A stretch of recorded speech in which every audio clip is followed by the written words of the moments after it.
spiritual awakening, Kundalini awakening can sometimes feel like disabling. The way that society is, what is considered as being a fully functional, integrated person in society, and then when you're an awakened person or going through an awakening, this environment within which we are unable to thrive in that because our environment disables us. So it isn't so much about the spiritual awakening disabling us, although it is enabling us. Finally, we are coming out of our cocoon, we're coming out of our self-imposed limitations, we're coming out of this body, we're coming out of the three-dimensional bodily consciousness as being our only identity.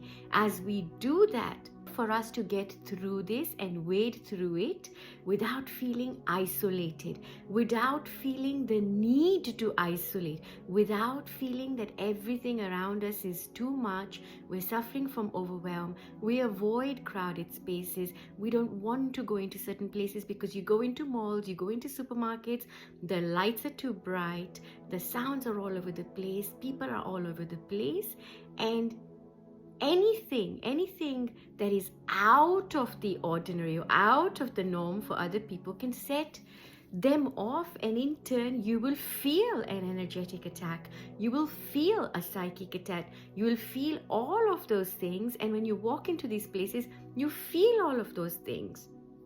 Hence, the environment that we are in is one that then becomes very disabling to somebody who is going through a spiritual awakening. Not only to somebody who is going through a spiritual awakening, but to those of us that are neurodiverse. Neurodiversity, guys, is as normal as some of us function in a different way. Some of us have our brains wired in a different way. But does that mean that that's a disability or that's not normal? Does that mean that those of you who are going through a spiritual awakening, going through a Kundalini awakening, and then you're being labeled as you're either psychotic, you're either going through some kind of depression, you're going through a mental illness, or you have a disorder or a spiritual emergency that requires intervention around us? Is not an environment that allows us to thrive. But the good news is, on one hand, while social media can be quite disabling in itself, it is in a way a place where a lot of you have found comfort, respite, as the globe comes together, as everyone comes together, and you can find a community with which you can resonate. But it gives you a safe space. It provides you with the levity as you transition into a fully integrated whole being of pure consciousness. When you're going through your spiritual awakening, the most difficult part for us is to integrate the spiritual awakening. Now, what does that mean? So when you're going through your awakening, you're stumbling across all this wisdom which is inside of you. Everything is making sense. When you read things or people are saying things to you, it's something that's just confirming what you already know. Yet, between what you know and what you're actually experiencing, there will be some disparity. There will be some difficulty. Now, this is where we either become members of certain communities, or we have teachers, or we have people that we are surrounded with, or we take time in to become accustomed to this awakening, to integrated what the awakening means to us day to day in our practical lives. Now, one of the most difficult things wading through a spiritual awakening is when you're going through life, you're going through the nuances, and you're going through life situations, and you're going through this. So on one hand, you seem to know that, okay, so this is what this is what I'm going through, but you can't seem to stay grounded in what you know and then to put it out there, because there is still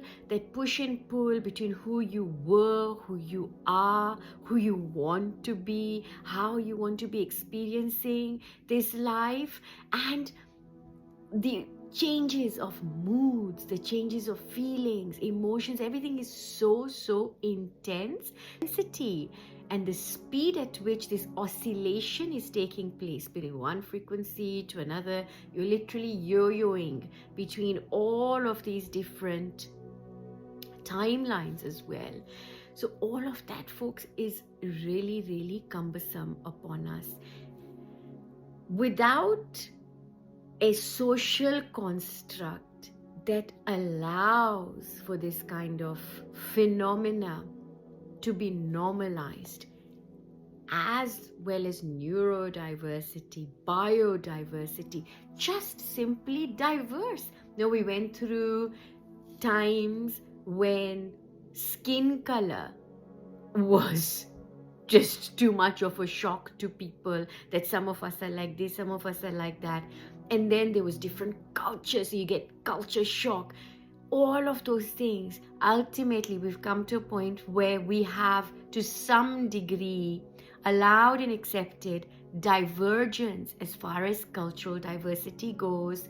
We are accepting so much that is diverse in humanity and how we go and experience each other, experience different countries, different cultures, different religions, different languages, different concepts.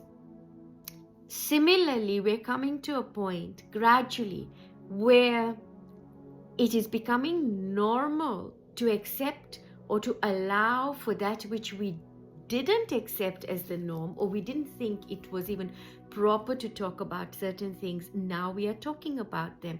We started off by talking about all of our traumas, all of our pains. So we went through that a few years ago when suddenly it was all there, it was all open, and we normalized that, and it was okay for us to talk about mental health. And now it's okay for us to talk about spiritual awakening and what that actually does, and the fact that it is not a psychosis.